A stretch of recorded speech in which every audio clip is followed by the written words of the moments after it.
assessing Pak-China relationship through historical lens and building blocks for future cooperation, I would like to invite Dr. Rukhsana Iftikhar, Professor, Department of History and Political Studies, University of the Punjab, Lahore.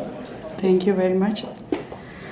First of all, I would like to say thanks to the Regional Integration Center, especially my colleague and friend Fawzia Hadi. And next is obviously the Center for Research for the shared community in Pakistan, Taimur Akram Saab, because they have provided me an opportunity to say something on this forum.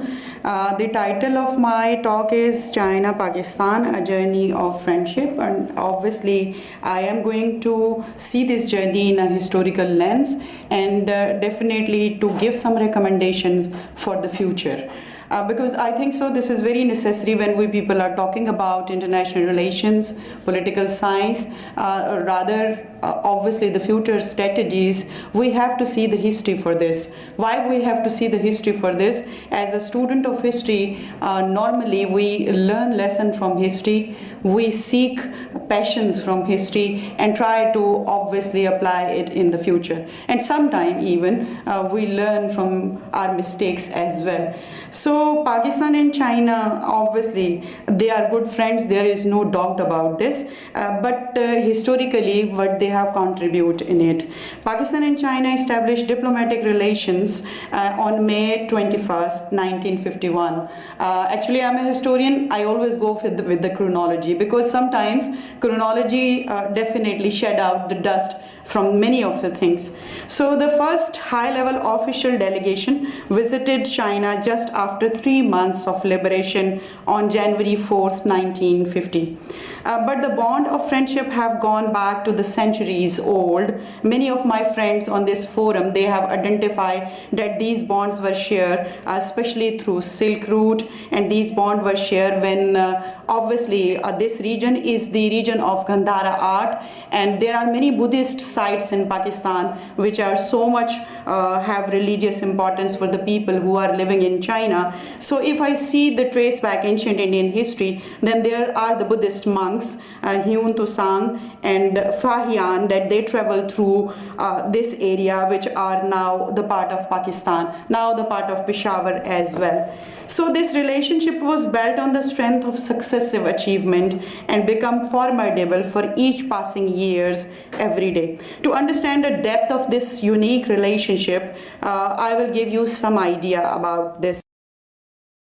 In 1951, obviously, that was the landmark from where the journey of this friendship has started. In 1955, the Vice President, Madam Song Ying Ling, visited to Pakistan and marked the first high-level visit from the Chinese side. In 1956, the visit of Prime Minister Hussein Shahid Sohrawardi, he visited China and obviously established the coordination with this country. In 1963, historic visit of Foreign Minister of Zulfikar Ali Bhutto basically laid down the foundation of the Pakistan-China foreign policy. This historical visit cleared many of the things between these two countries. In 1964, Pakistan International Airline, which is known as PIA, started its flight to Beijing, becoming the first non-communist country airline to fly from Beijing, entering into the new era of linkage the two countries. Pakistan was the window for China to interact with the rest of the world. In 1965, agreement on the cultural cooperation was signed, because my worthy colleague Professor Salim Mazhar talked about the cultural exchange. So the historical foundation of this cultural cooperation was laid down the foundation in 1965. 1970, Pakistan facilitated first visit of US President. Obviously, this was the diplomacy through which Pakistan facilitated China, and the misunderstanding between China and US at that time shut down due to this historical move. In 1976, agreement on scientific and cultural cooperation signed, opening huge opportunities for Pakistani scientists and the students, because we were talking about the student exchange. So the foundation of this student exchange laid down in 1976, and we can obviously extend this Pakistani scientists and students between these two countries. In 1978, obviously the Karakoram Highway, a construction miracle linkage mountains of northern area with western China, officially opened, linking China to Pakistan to the Arabian Ocean. In 1983, Pakistan and China signed an MOU on educational exchange, which led to 32,000 Pakistani students in studying in the various universities of China. And obviously, today even we are repeating the same sense that we have to exchange these students. If China is opening up the policy, because personally I have been working with two universities online. One is Northeastern University Kwandao and other one is Shanghai National Universities. The students of these two universities, they are eager to come to Pakistan, but there is highly unfortunate that the security conditions in Pakistan nowadays, they are not allowing them to come to this country and study here, to exchange their views and to stay there, and even to exchange their cultural things and cultural values with each other. So this education exchange, I think so, that would be the remarkable initiative for us to obviously we can take the linkage from the past. In 1989, the two countries signed up an agreement on the reciprocal encouragement and the protection of investment. This is very important, and I hope so those people who belong to the economic background, they have the idea that how much this protection of investment is necessary to be secured in the present day. In 1995, agreement for traffic in transit is signed between the government of Pakistan, China, Kazakhstan and Kyrgyzstan, opening avenue of transit trade with the other Central Asian states and the whole of Eurasia. Because we people always call about Central Asia, Central Asia, Central Asia. I think so we should extend it to the Eurasian states as well, because all these things are connected to each other. If we want to collaborate with all states in Central Asia and Eurasia, then we can explore new trade venues as well as cultural exchange venues as well. In 1995, Prime Minister Benazir Bhutto visited China as a special guest to attend the 4th Women Conference in Beijing. And as a woman, this is very important for me that this kind of conference was not, I think so, that was not organized after 1995. And those people who just search on gender-oriented thing that they would be the part of such of the conference and developed friendly relations with the Chinese women as well, because this conference was organized by Beijing at that time. And the women population of both of the country, that they can exchange their views in such type of conferences as well. In 1999, the contact to jointly develop especially the military equipment as a landmark, especially in the military defense industry in Pakistan. This is the thing which we people are never highlighted, that China is cooperating militarily in Pakistan, and we people are just focusing on this. And vice versa, Pakistan can obviously develop that kind of military linkage with the Chinese people. In 2001, Premier Zhao Rongji visited Pakistan on the occasion of 50 years of the establishment of diplomatic relations.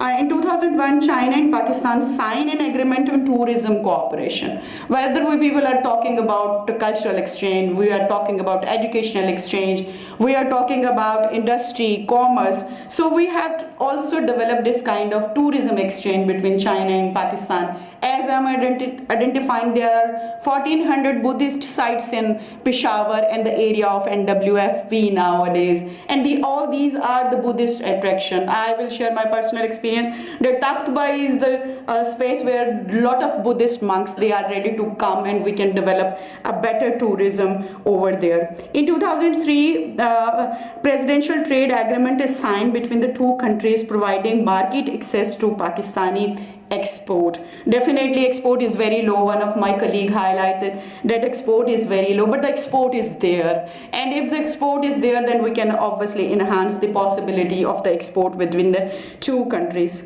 In 2005, bilateral MOU on the cooperation of information technology, because as you know, this is the age of information. All all the people talk about social media. So this information technology can give more chances to Pakistani students to explore Chinese university as well as Chinese market. In 2005, Chinese Premier Wen Jiabao visited Pakistan and they developed trade of friendship, cooperation and good neighborly relations. This kind of MOU was signed and further cementing the ties of friendship between Pakistan and China. 2006, Chinese President Hu Jintao paid the official visit to Pakistan and they signed a free trade agreement leading towards enhanced export to China.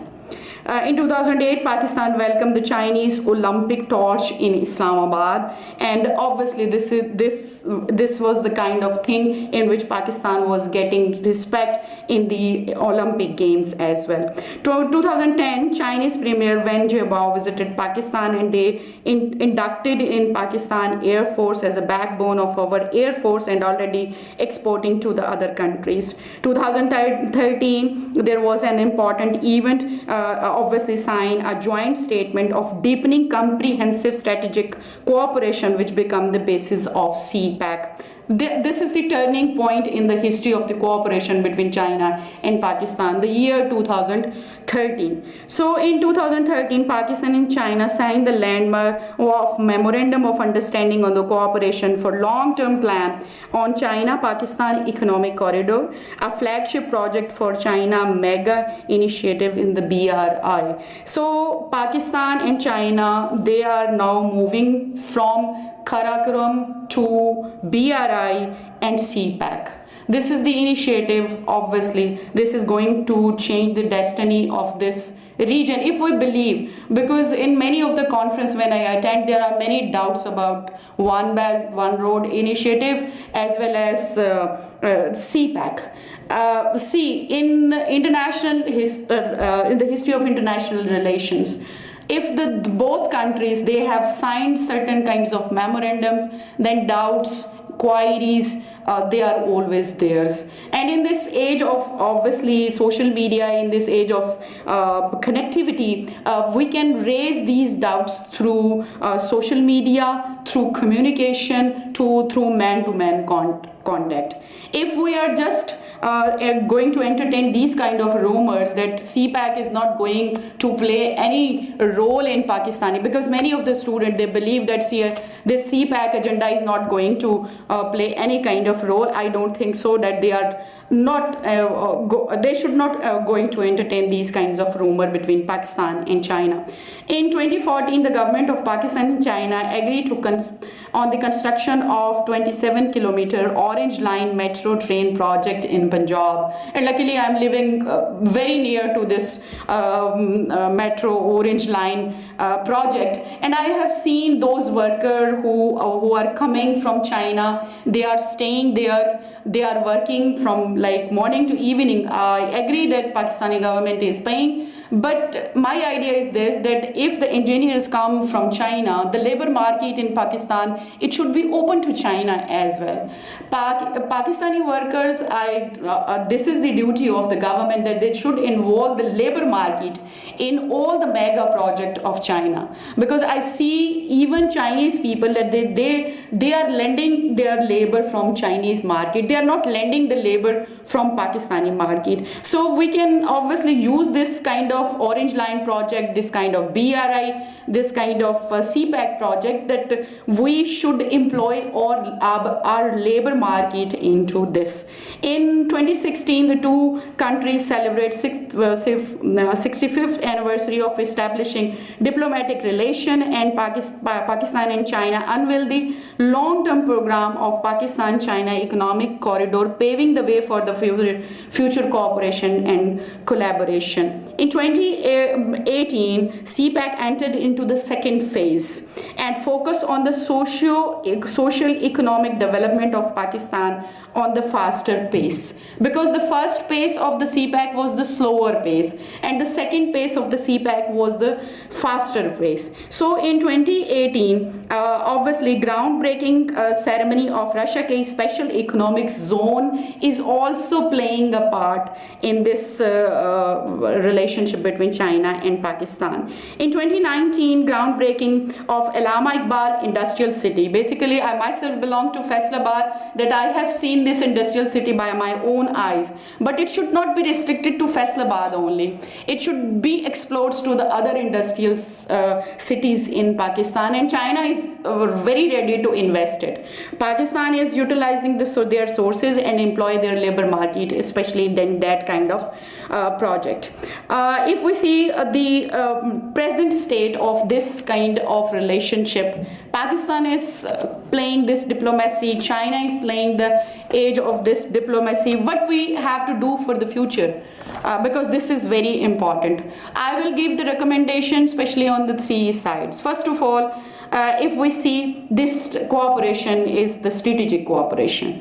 In this age of economy, we have to develop economic relations, especially on the mutual basis. I'm not saying, I'm going to conclude, this is the recommendation. I'm not saying that Pakistan is getting less share and China is getting more share. No, I'm saying that both the country should develop this relation on the mutual basis, especially in the BRI and the CPEC project. We have to establish economic relation, we have to establish educational relation, we have to establish cultural relations, and we have also follow the policy of Chinese that they are opening up to the world.